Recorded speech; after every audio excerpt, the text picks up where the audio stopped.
నా పేరు సాగిన కేశవరావు.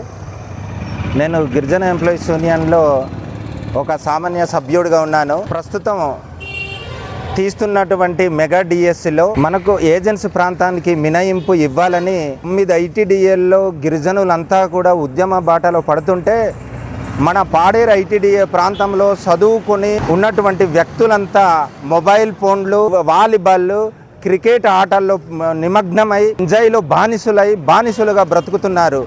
మన రాష్ట్ర ప్రభుత్వం ప్రస్తుతం తీస్తున్నటువంటి మెగా డిఎస్సిలో డిఎస్సి ఏర్పాటు చేయడం జరిగింది. అలాగే ఏజెన్సీ నియామక చట్టాన్ని రూపొందిస్తామని ప్రస్తుత ప్రభుత్వం హామీ ఇచ్చినప్పటికీ ఇప్పుడు తీస్తున్నటువంటి డిఎస్సిలో ఏజెన్సీ ప్రాంతాల ఉద్యోగుల్ని మినహాయింపు ఇవ్వాలనే ఉద్దేశంతో అన్ని ఐటీడీఏల్లో కూడా ఉద్యోగులంతా కూడా ఉద్యమ బాటలో నడుస్తుంటే నిరుద్యోగులేమో వాలీబాల్, క్రికెట్ ఆటలు మునిగి ఉన్నారు.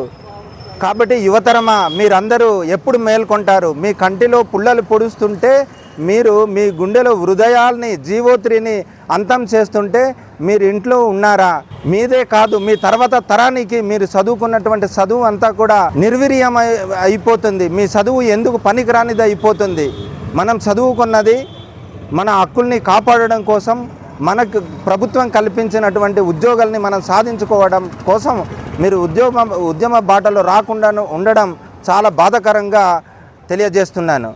కావున ఇప్పటికైనా నిరుద్యోగులంతా మేల్కొని అన్ని ఐటీడీఏల్లో దీక్షలు చేస్తున్నారు. కాబట్టి నిరుద్యోగులంతా మన పాడేరు ఐటీడీఏ ఎదురుగా దీక్ష ఏర్పాటు చేయడం జరిగింది. కాబట్టి నిరుద్యోగులంతా కూడా మేల్కొని ఈ దీక్ష శిబిరంలో వచ్చి తమ హక్కుల్ని కాపాడుకుంటారని కోరుచున్నాను.